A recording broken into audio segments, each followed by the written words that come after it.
Welcome to another edition of Pittsburgh Sportsline. This is our live in-studio show. I'm Al Levine, the talking machine, Chip the Prophet Hainer. We seem to have some glitch in the control room.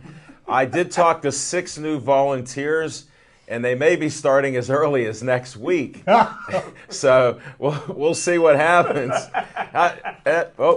There's some interference. Al is Al, too. Smoking Jim Frazier. That's our other guest. With this new smartphone, I don't know. I check out things, but I can't see a lot. We don't get a lot of good coverage for my 4G. Zach Brenner, we don't know where he is. Hopefully he's on his way. Anybody that watches this tonight or next week and you try to find out about Zach, all the 4 people that watch it, you know who you are, plus me. So we'll check that out. But this is live on TV right now. We're seen everywhere on Verizon 32 from Nemacolin, Cranberry, Wexford, City of Pittsburgh, Mount Washington. I talked to a couple people. They saw us right in downtown Pittsburgh. A couple friends of mine said, it's nice watching your radio show. So I don't know where that comes up, but Smoking Jim, that seems to be what we get. And thank you for watching us on Verizon 32. And it doesn't say it on TV. So when you go to the low numbers, and that's the public access, it says community, television, and then that you have to trust that it's Verizon 32 because that's where I told you to go. And then in Comcast 7, thanks everybody for watching it. The new people that are watching, I hear every day somebody goes, let's watch, where do we watch your show? And I keep telling them Tuesday through Saturday night. Don Campiti said 11 o'clock in the morning, Monday morning. Then he goes, I saw you 11 at night, another night. He goes, you guys are on every day. So thanks, Don Campiti. I won't say where I met him or saw him. So we're not going to let everybody in on the secret that we're trying to take over the world? We are just about everywhere. I don't know how it happened. But thanks for watching us here locally in Bethel Park on Comcast 7. Thanks to Dave Cable for letting us do this show. I just wanted to tell you, I'm pretty thankful and proud. This is our 199th show. So next week, that means there's 200. I don't know what surprises I'll have for the boys and girls in the TV world, but we may have something next week. But it'll be 200 shows next month, Tuesday night. So it's been a heck of a run over 4 years. Thanks for all our original fans, our new fans, and the ones that keep watching us. So thank you. And I have the streak that won't be broken, Chip. I'm like Joe DiMaggio. So. I'm telling you, man, there are records that are made to not be broken. It's not. Each day's a record for me on this show. I don't know how I've been able to do it, except it's my show. So we've done it pretty well. And Zach Brenner, I don't know where he's at. That's the final call for him. We'll see what's going on. I want to thank John the Tiger Kiger on camera. He isn't playing any games because ever since I got this smartphone, I could just take a photo of him. So he doesn't want me to send it to his mama. So thanks for Chris being out there and Matt Harkins. I don't call him no-show because for some reason he shows up for pizza every Tuesday night. And, of course, Devin Shea. Devin Shea is our man in control there. I really don't know what he does because when I go out and look, he's just sitting there. So, yeah, I don't know what that is. Hey, Devin, I know what you do. You make me look good, right? Chip, I don't know. You better check that mirror. That's a big bill to of this. He's working hard on that. Thanks, Devin. I appreciate it. All the hard work you're doing on location. You're one of our leading volunteers. So a hand for Devin Shea. As long as he doesn't get hit by a bus or get trapped somewhere with the military in Honduras or wherever he might go, he'll be here. That's for sure. And we appreciate that. I might kid him a little bit because he definitely deserves it, and it's not all in good fun. But he understands. That's some tough love, and he gives it out too as much as he takes it. Now we start our... I got to announce one more thing. Smoking Jim, you're all over Facebook. You like everybody's page, and Yes, I like when you do it, except for the stuff you were talking about the other night. Couldn't get rid of it, so it was like some virus. Penicillin didn't help you this time. We are now up to 4,781 likes, so that's a little over 2 years. Thank you, everybody. We appreciate the likes, and I just like 10 more people on their pages, Jim, because they were actually nice pages, so I had to go back and check that. We're going to start our first segment, but hold it. We got to do this. John, are you ready? Because I've been taking it easy on you. Did you get a close-up? This is Olive Oil's Pizzeria, 412-831-1900. And Smokin' Jim Ryan, the manager there, told me to tell you on Mondays they're running a $1.99 pizza, not just for you, because they've cited you there. One of the young guys said he did. I described you. Of course, I didn't say you were standing next to watermelons or anything, because that's what you would do. But he said, yeah, that guy sounds familiar. So I'm like, okay, maybe he does come here.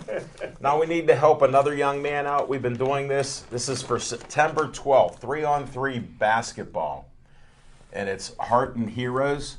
You take whatever one you want. Don't take the green one for Smokin' Jim, Chip. I'll give it back. And you can still register for this. Go online, check it out. Hearts and Heroes. The signs are in my yard. But by the way, the other day, a lady from the Post-Gazette called me up. I only had a little warning from Steve Englert, Steven's dad, and he said I was going to get an interview on the Post-Gazette talking about what Steven's doing. So thanks for the Post-Gazette. That's supposed to come out this week, talking about, hearts and hoops. So that helps the American Heart Association. So it's a good cause. Plus, you get out there and compete at South Park. 3-on-3 basketball. Give them a call or check out their website. It's very easy to register. I was there. And I'll be out there. I'm going to stop in on the 12th and see what's going on there. It's a good cause. Thank you. Now we're going to start What's on Your Mind. I heard that voice coming in, and we're going to have a ruckus here in a second. We're going to pause while this... Come in. Come in, Zach. I delayed it just enough so we can just go right to you. He's on. All right, Zach Brenner, get that mic on, or at least hold it up. Don't put it in your chains. They told me watch what he does with that because they can't adjust it. But we're ready to start. What's on your mind? So, Zach Brenner, what's on your mind? Well, Levine, the talking machine. I can't recall in 31 years of training camp at Latrobe when we had two kickers get hurt in a single preseason camp. I'm kind of One disclaimer. I have to interrupt because this has been bugging me. What is this thing? There's a problem whenever I interrupt anybody. It sets off the microphone or something. Now, how old are you? 31. Okay. When were you born? 84. And May 30th, right? Yes, sir. Okay, so now you just said in the 31 years of you going to Latrobe, or Latrobe as it is. So now you got June, July, we got August. So actually you only missed 3 months of Latrobe. Now I think we're getting some fiction from you because I've been researching the videos because the people in Munhall are not helping me out. When did you actually know there were Steelers? Because I heard you didn't talk till you were 10 years old. So tell me the truth now. Nevertheless, folks, I could never remember in 31 years on Earth, so that's 31 renditions of training camp at Latrobe. They've been there for 50 years. When two kickers got hurt in a single preseason, which got me to thinking, as this Tom Brady debacle drags out in court, about CBAs and negotiations and how Al Levine says there's give and there's takes.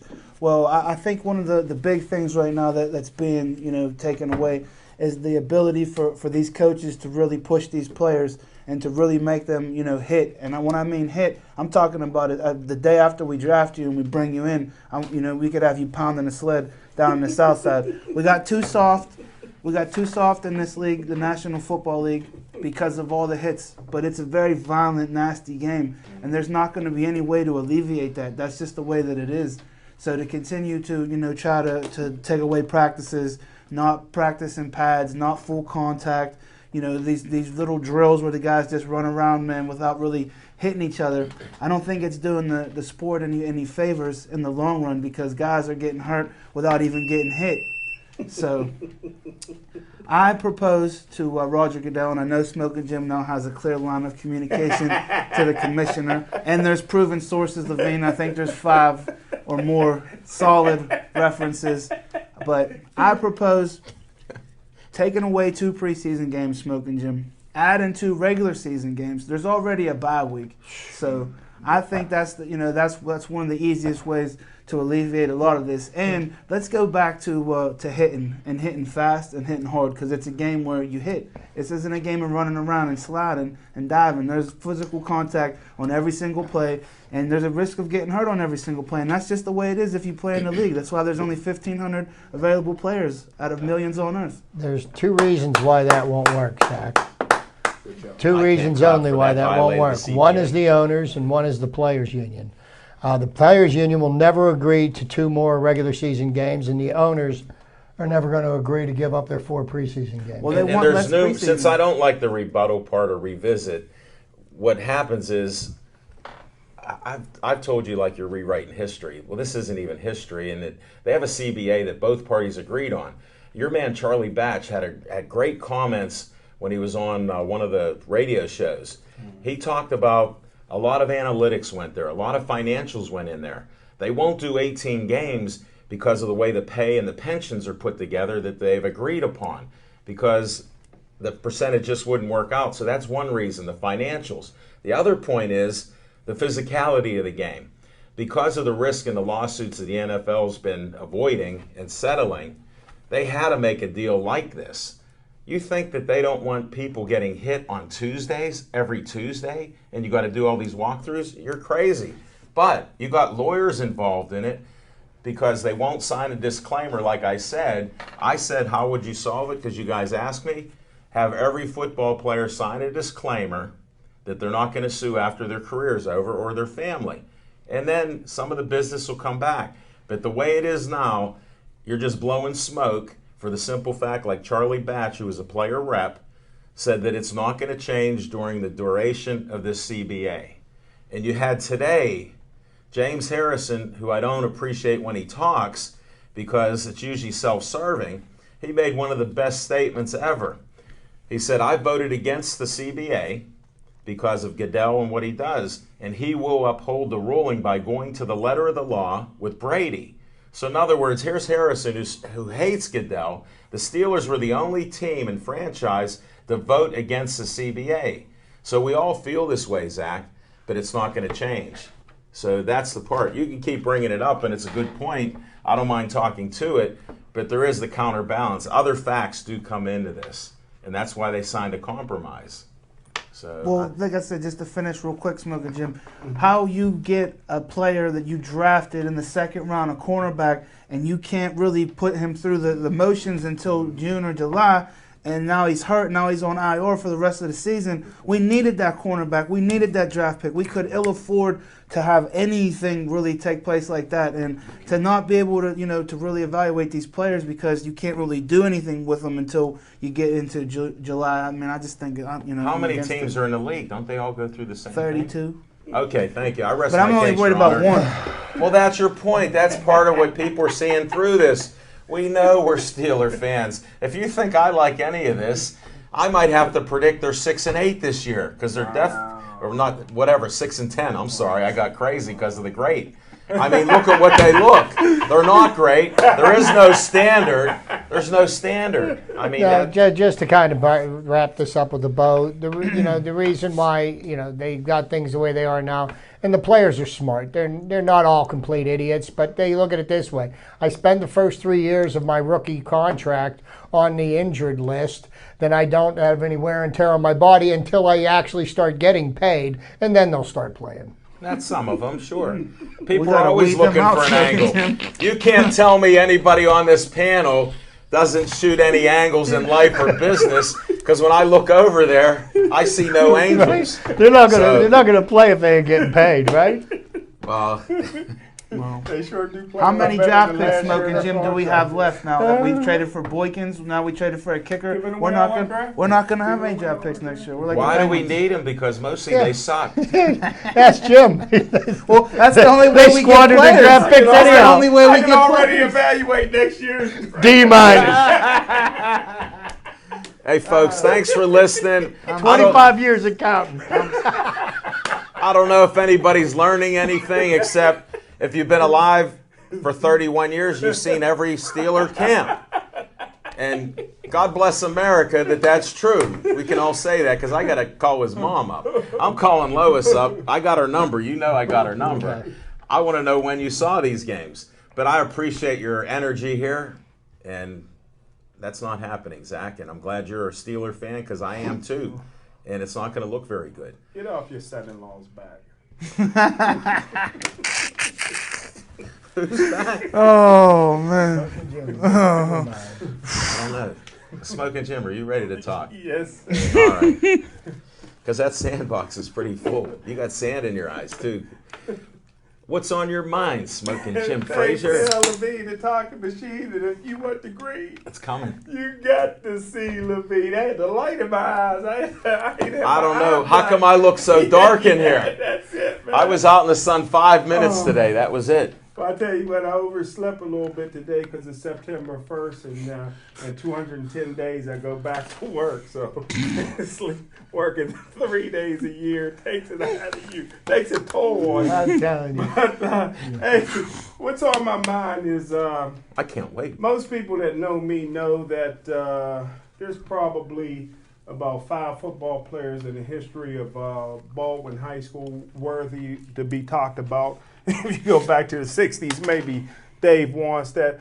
But a kid that is worthy is Ian Wout.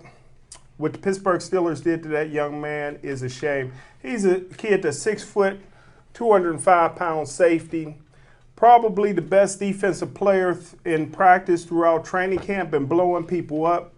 This is a young man that when the Pittsburgh Steelers had a rash of injuries at linebacker at 205 pounds, they put him in to a preseason game for a whole half at middle linebacker. Not only did he make plays, but he sacked the quarterback. And he was the first player cut yesterday. And the only reason that I believe that he was cut was that he's white.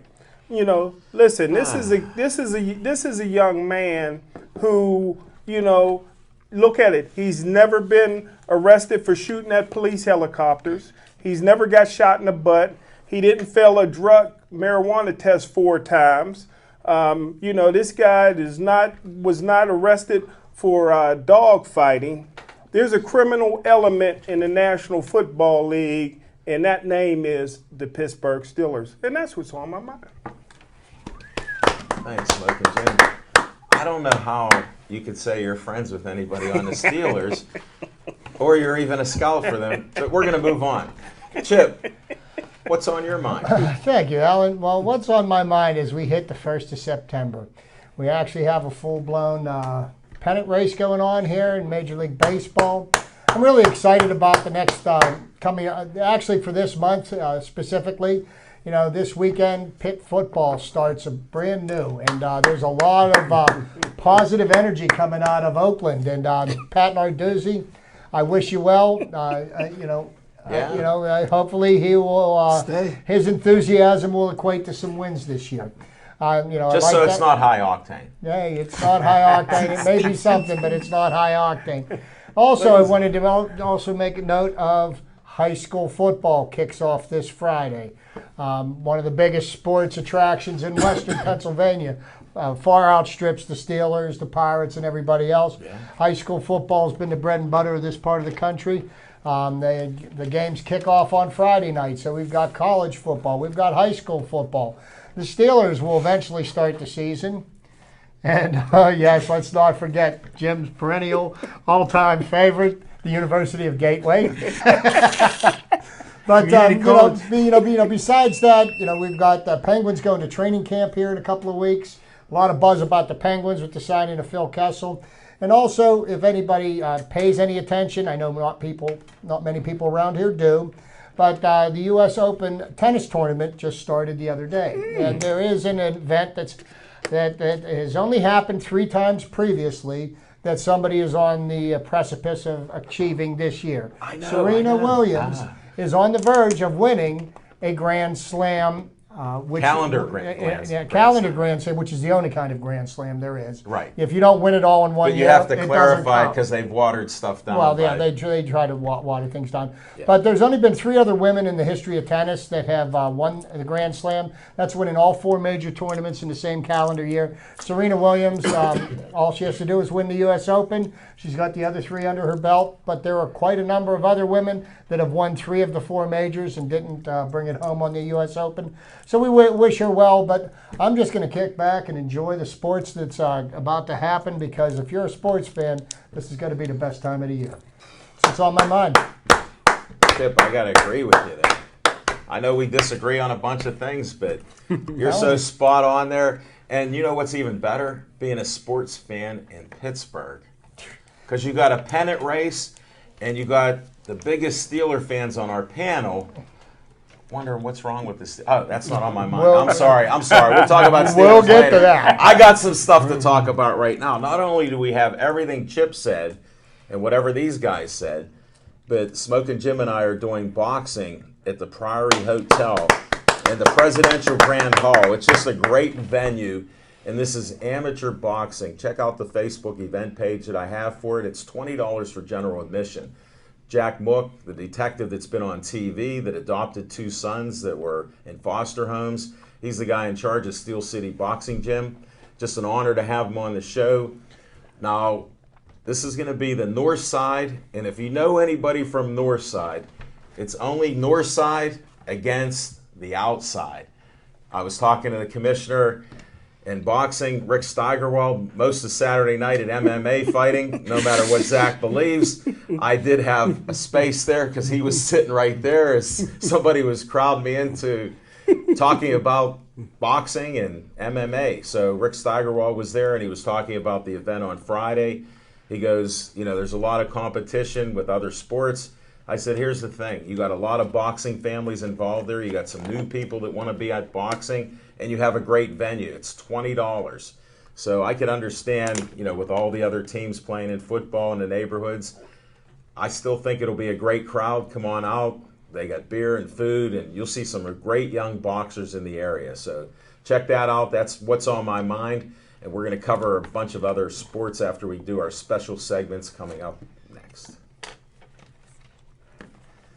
Smokin' Jim, I don't know if I'm ready for this. You were so short on your first opening.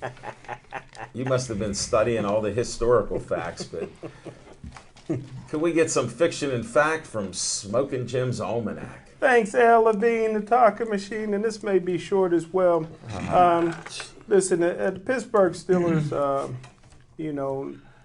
from a football standpoint, did an excellent job bringing in Michael Vick, in my opinion, for the simple reason is the majority of players on the Pittsburgh Steelers team grew up idolizing Michael Vick.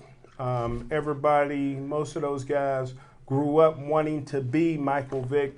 In the black community, there's probably 3 players who get the attention of all the youth, and that would have been Mike Tyson, Allen Iverson, and Michael Vick.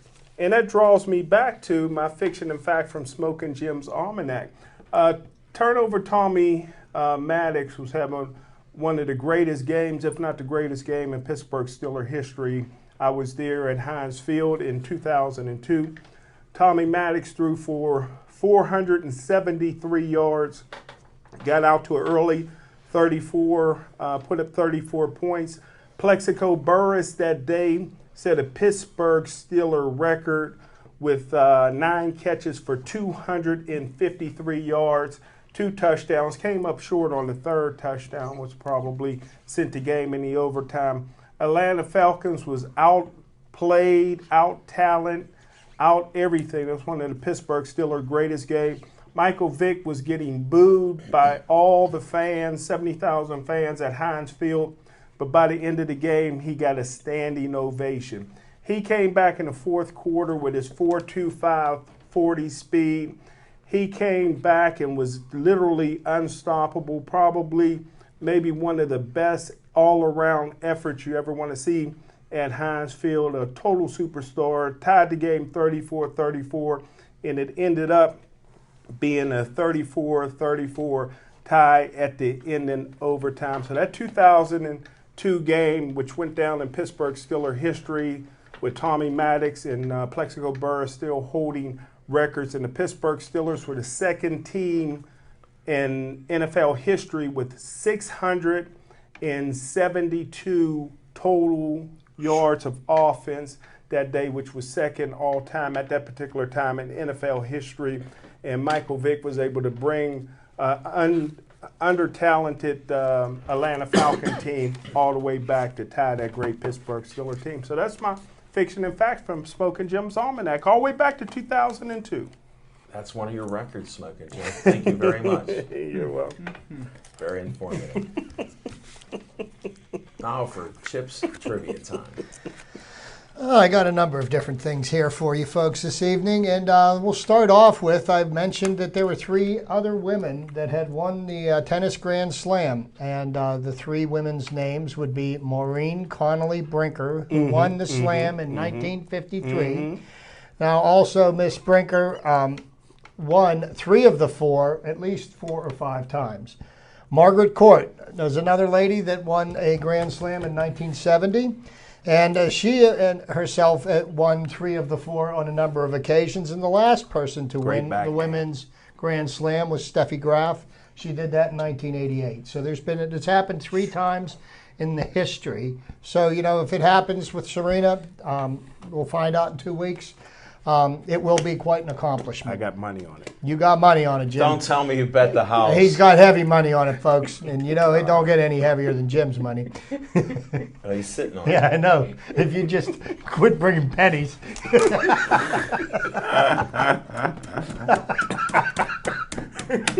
Okay, so I'm going to put my friend Jim on the spot here because this is a question that Jim Frazier should know the answer to, and I guarantee you he doesn't. UCLA product Garrett Cole pitched for the Pirates last night.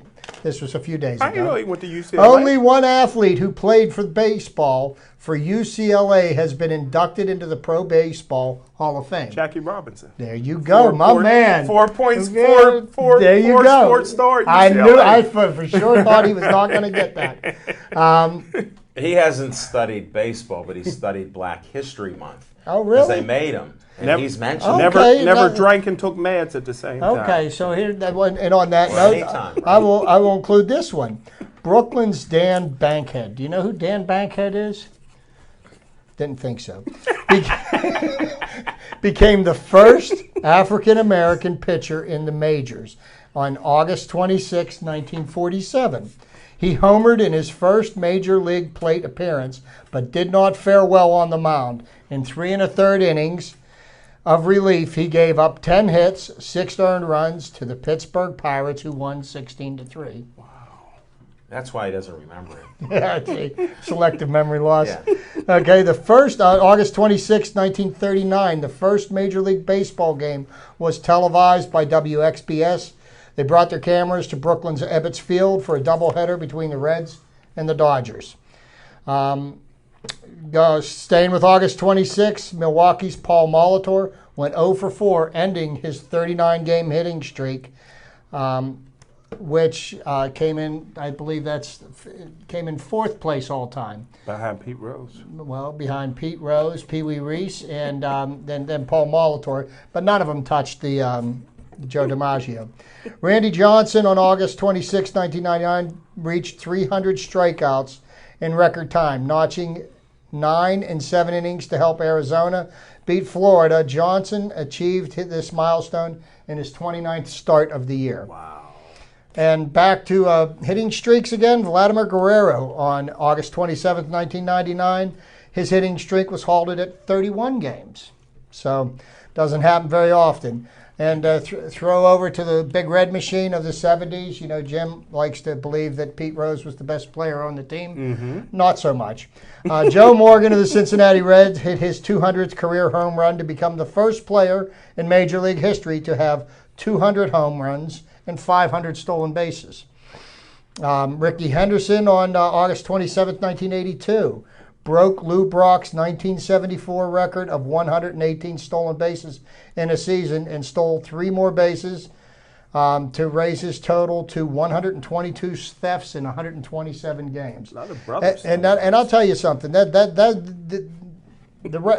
What guys are doing in stolen bases at this time in Major League Baseball makes what Ricky Henderson did so much more impressive because, the guy that leads the league in steals now steals 25, 30 bases, and he did 5 times that. So, that's a pretty impressive streak.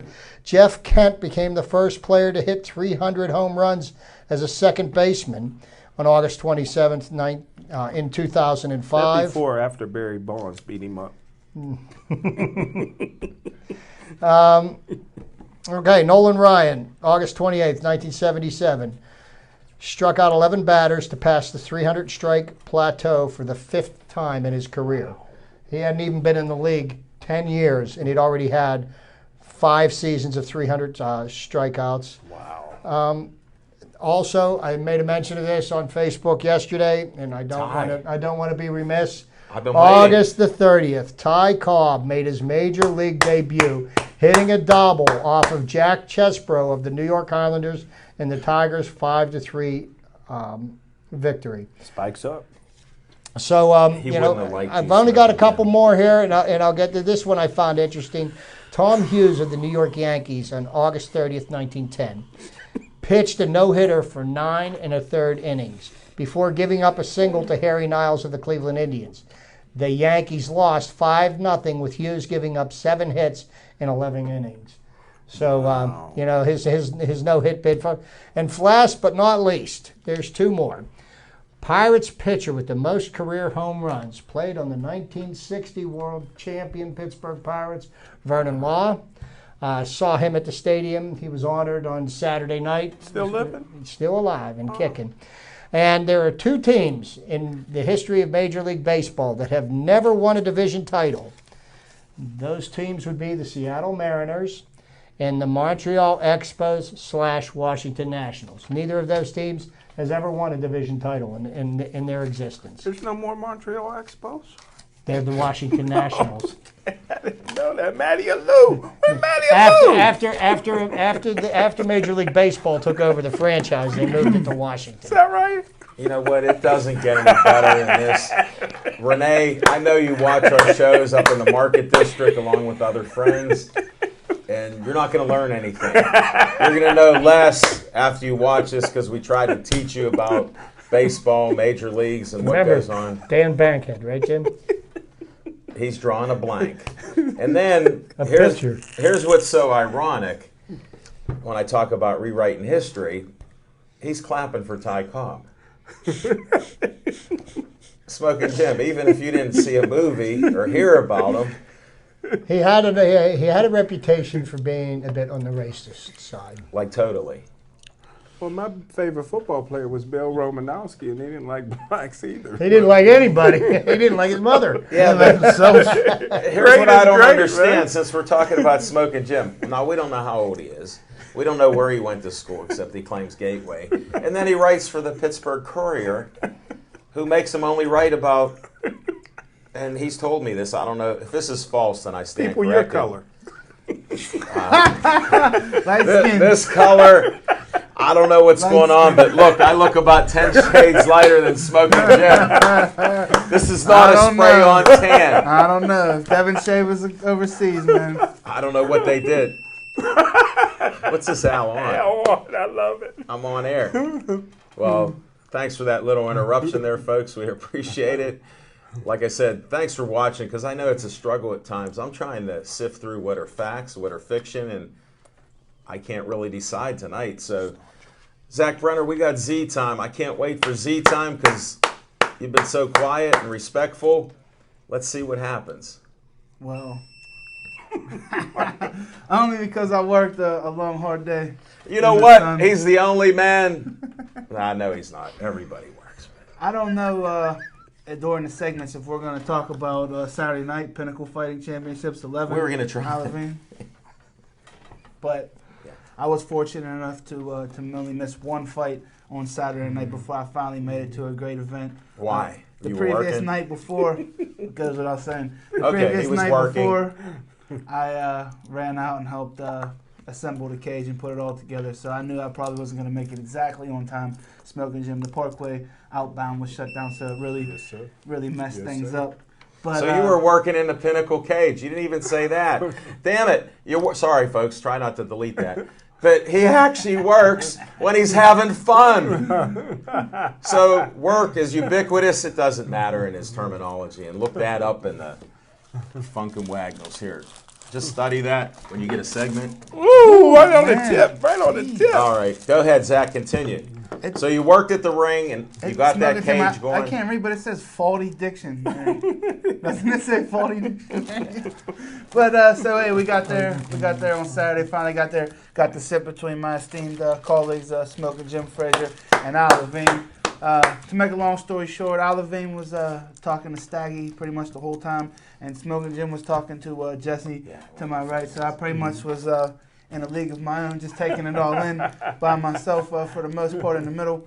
But what I took away the most was I was happy that Smoking Jim stayed around to actually see the Honey Badger in action. My favorite. Don Mazzarda came out, man. I tell you what, with a vicious kick that put his opponent out, and we got a new bantamweight champion of Pinnacle, crowned by none other than Cody No Love Garbrandt, who was a original find of Pittsburgh Sportsline. Al Levine's over there eating pistachios or something. No, I found the Skeets card. I was going to give it to you. It's a magnet here. Good catch. Ooh. Good hands. Ooh. You could have that from Skeets. Jesse James with the hands. A little bit tougher than Jesse James, Smoking Jim, and a little bit more disciplined. Because he works. As far as the not going to be. He works. Any false starts. We're not going to have multiple back-to-back false start penalties, that's for sure.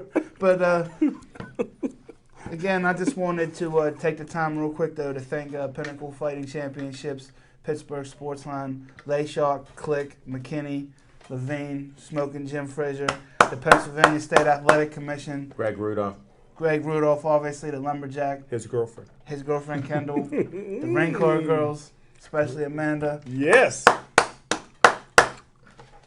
And which one? There's two of them. There were two of them there. She knows which one. That's all that counts. Yeah. Dawn Lane. Smoking Jim knows too. What about Amanda Tooch? But was she there? I just think how fortunate we are to continuously at Pittsburgh Sportsline for being such a small outfit to constantly be riding, the resurgence of so many different fronts. Whether it's amateur boxing, professional boxing, or cage fighting, you won't find a more consistent media outlet or trio or group or contingent in the whole city or southwestern Pennsylvania other than Pittsburgh Sportsline. So from unicycles to to raising awareness for childhood cancer, it is September. Joey, everybody misses you. I know your dad misses you, man. It breaks my heart to read those posts from your dad every day, but it just kind of, I just keep plugging away and trying to bring as much attention to it as I can, little guy. So here, pass this down to him. They gave me some information. Here, give this to Z-Time. He can read a little bit off that and show it. Since I was going to bring it up and you stole my thunder there, stay Joey strong. You just want me to read? Well, it's September's Children Cancer Month, so that ties in. They're going to be selling yellow shirts and everything that you can buy from them, so we'll reach out to them. Go to the Joey Fabus Cancer Foundation, check it out, and DIPG. Yeah, speaking of DIPG, which stands for Diffuse Intrinsic Pontine. Pronounce that, Smoking Jim. You're good. I can't see it. Butchered that. You know what? Just call it DIPG. DIPG it's a rare form is an of inoperable cancer. brain tumor located in the most essential part of the brain stem. Considered rare, DIPG attacks approximately 300 children per year. The survival rate is 0. Every child diagnosed with DIPG will die from DIPG, usually in less than a year's time. Despite the wealth of this great nation, very, very little money is geared towards possible cures and or better treatments for DIPG. Currently, the only treatment for DIPG is the same treatment the medical community has used for the past 30 years, which is radiation of the tumor. Radiation does indeed shrink the tumor, but unfortunately, DIPG has an evil mind of its own. It comes back with vengeance. On January 21st, 2015, surrounded by his loving family, Joey Fabus died because of DIPG.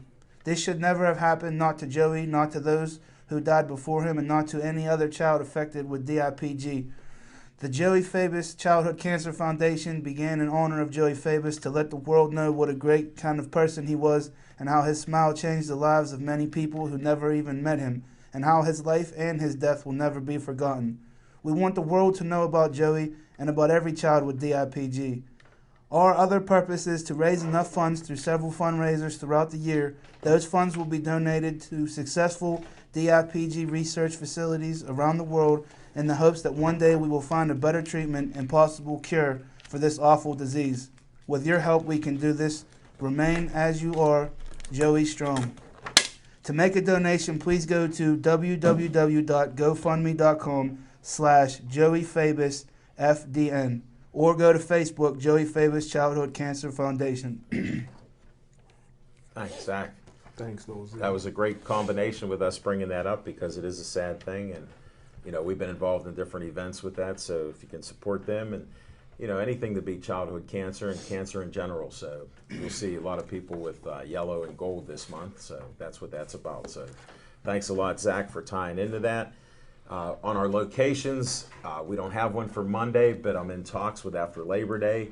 All I need to do is get an agreement. Have to talk to 2 different owners with a couple locations. We're that close, so any day now I will be announcing where we'll be going next. So stay tuned there. We appreciate all your support.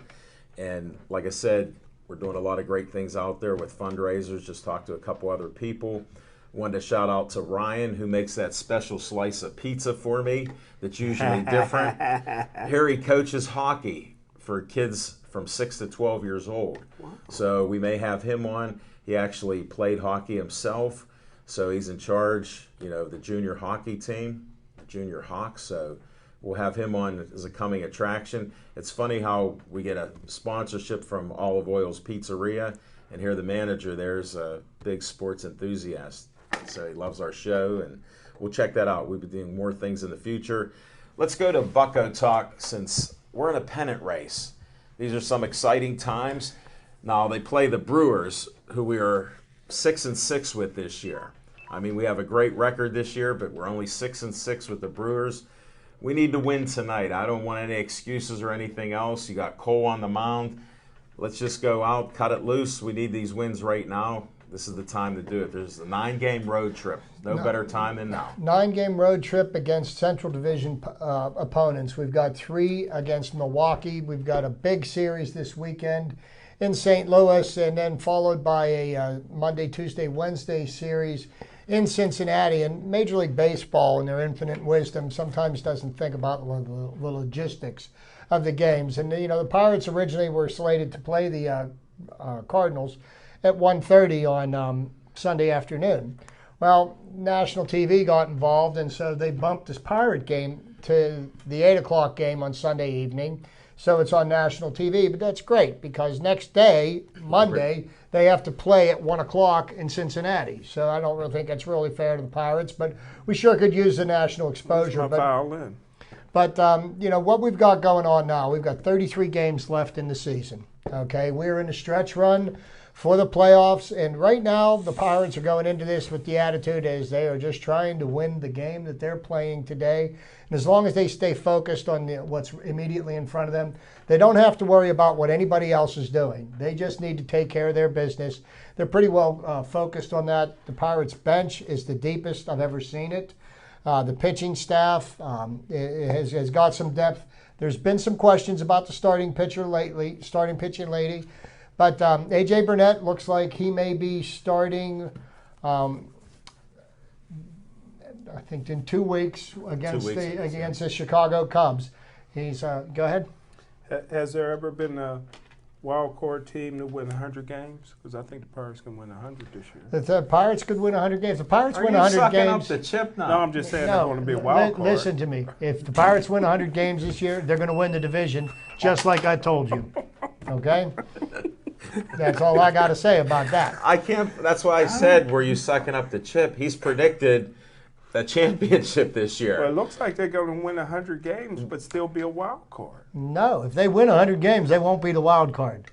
It means they have to beat It Cincinnati. means that means they're going to beat I mean, St. St. Louis Louis, 6 times. Cincinnati, Let's do a double or nothing on the Snickers because I still owe you a Snickers. All right, we'll go double or nothing on the Snickers. What's this bet? You got to clarify. You I'll even throw in a Milky Way. Pirates will win 100 and still be a wild card. And I'll throw in a Milky Way. But if I might interject, though, Don't put the peppermint the patty on Pirates, it, though.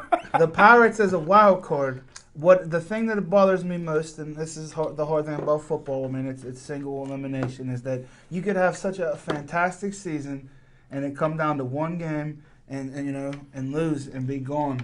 It's the same way it is. Season. You know what? That's the same way it is in pro football. That's what Don't compare apples and oranges. No, it's one and done. It's one Stay and in your done. lane, buddy. No, it's one and you're done. Okay? You know what? This is a miracle. It took our 199th show. Chip, listen. Just relax 1 second. Here's what happened here. This is like unbelievable. He now told you to stay in your lane, okay, which is baseball. So his lane's football. So where is he coming from on every show? And you got these two.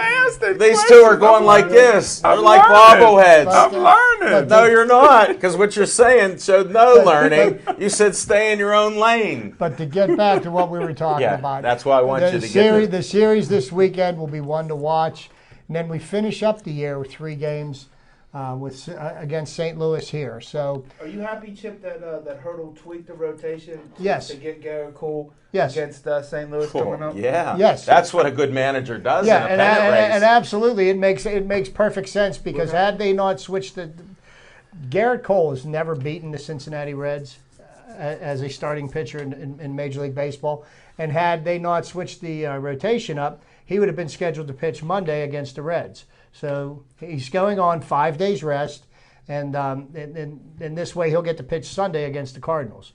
So he's always fared better against the Cardinals. Oh, than the Reds. The Reds are Monday, Tuesday, and Wednesday. Don't get confused. Don't let this baseball When they play confuse. the Cardinals. Friday, Saturday, Sunday. You know what day today is? Oh, okay. They getting ready to play the Cardinals. You dozed off After we day. smoked the Brewers, okay. We're gonna knock their sausages. This is what a lot of people aren't aware of. Pitchers used to pitch on 4 days rest, and good or bad, and 5 days rest. He's a big horse. Sure, he's got more innings than he's ever pitched, longer into a season, but that's what he's built for. No, that's what he's built for, and Clint Hurdle has done a great job at managing his pitching staff all year, whether they be short relievers, long relievers, middle relief, whatever you want to call it. Everybody's getting a proper amount of rest, and he's not burning out his pitching staff. And right now, you look at what's going on with our pitching staff. We really only need to get 6 solid innings out of our starting pitchers. We've got a shutdown pitcher for the 7th, a shutdown pitcher for the 8th, and then we got Mark Melanson, the best closer in baseball. 43 saves. So I would love to see a 20-game winner out of one of the pitchers. You know what? I'd like to see the Steelers be 12-4. Hey, you know what? I'm not. It's my fault. It's Smoking Jim's fault and my fault for pushing, the torch with as far as baseball goes and the monotony of it. But right now, Smoking Jim, You can't even say that. It's your opinion. Right now, the Pirates, Smoking Jim, appeared to, in all intents and purposes, to be legitimately a solid baseball team. Fundamentally, from top to bottom, they made some moves that we might have questioned because of the name quality. Because you don't understand the game. I understand the game. I listen to it. I watch it. So I sit out on my. But Again, I'm not we hear speaking on opinions, Smoking Jim. But I think they're a mic must legitimate be going contender, bad. Smoking Jim. And I mean, in one game, hey, it's a coin flip, but they got some horses over there. But to speak to Jim's point, Which one? That he thinks that he would like to see one of the pitchers win 20 games. Here's what I wish. Wouldn't you? I wish none of the pitchers would win 20 games and they win a World Series. You get your wish. You get your wish, at least half of it. No, yeah. Disclaimer again: if you learned anything here, don't even call in. We're talking about Cole like he's a Hall of Famer and he can't get to 60 wins. You know what? I have a question for you, Smoking Jim. Do you know anybody that got in the Hall of Fame after their first year? He's been around. No, even their second year.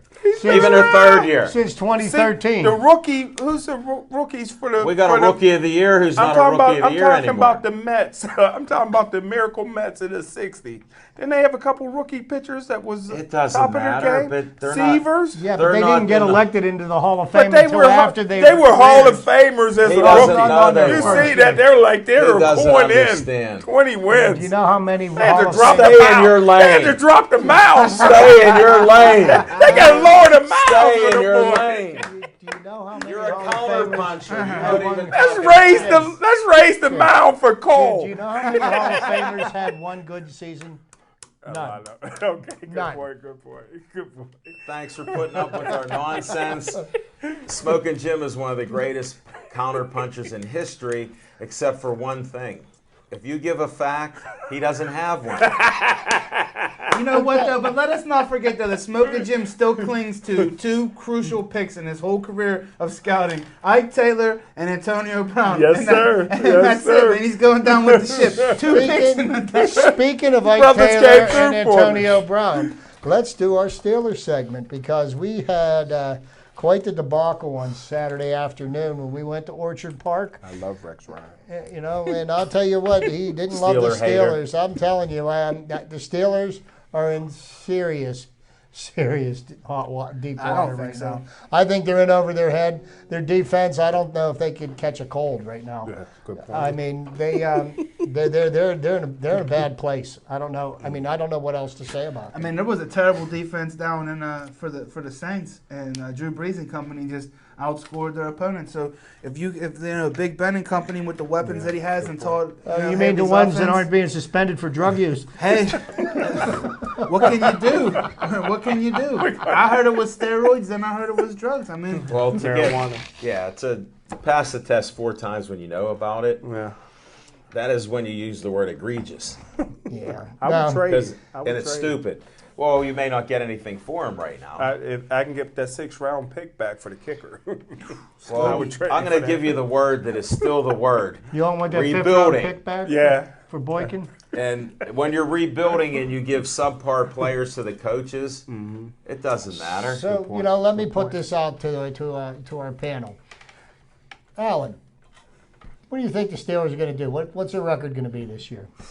I'm on the fence right now because they're not going to be great. We know that. Okay? And we had some injuries. Just need a number.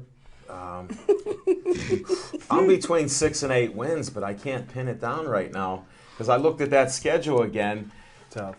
And Unfairly even though tough. free agency's taking a toll on a couple of the teams, but not the basic core team.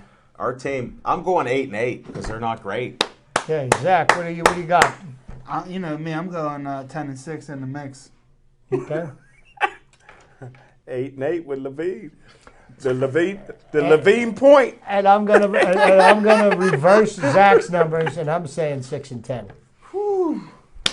He told me he does was Zach going to say? surprise You it, said so I didn't want to 10-6. steal it. 10-6. I tipped you off earlier when I said 6. This is the thing. I think our offense is gonna be great.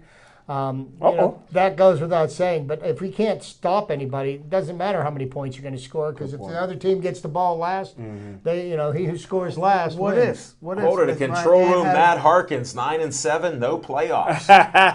Ooh. He already got his world championship. Oh, I ring. meant 6 and 10 and winning the AFC North. That might Hey, win. they win the AFC North. They're in the They're in playoffs, the baby. playoffs. That's how it works. Was Big Seattle win chance. 1 year 7-9 and Yeah. won the Yeah. division Yeah. 1 year years ago? Wow, what's going on with this? My name keeps coming up in light. John, can you check the camera or something? Or it might be microphone trouble. So now we're a couple of weeks away from the Penguins going to training camp.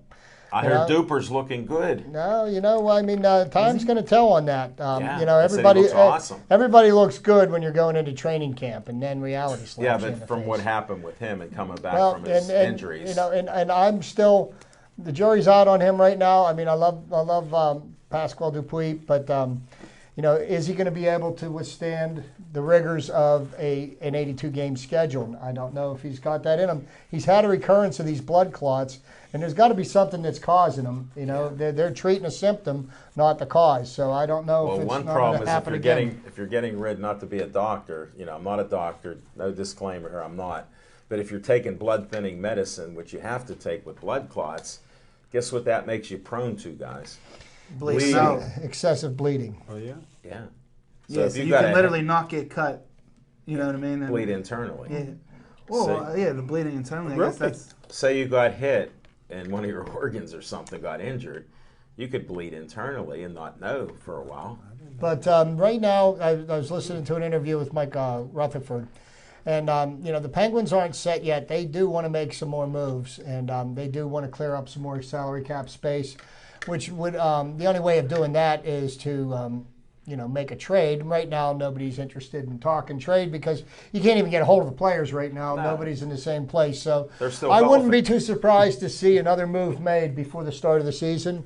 They've done a lot of work at improving their forward position. But the problem that they have now is they've got a lot of young, untested defensemen. They don't have a lot of depth at defense. They brought in Sergei Gonchar, and the guy's 41 years old, and there's talk that he may end up make the team. And that's bad if you can say a 41-year-old is going to be one of your top 6 defensemen. That doesn't say a lot for your quality. In tremendous shape, Let's not, if AJ Burnett could, keep run. Good point. But AJ Burnett also isn't playing a sport as physical as hockey is. He's not getting hit. It's the second most violent sport behind professional football. So, but he's Russian and he's tough. No, we'll see.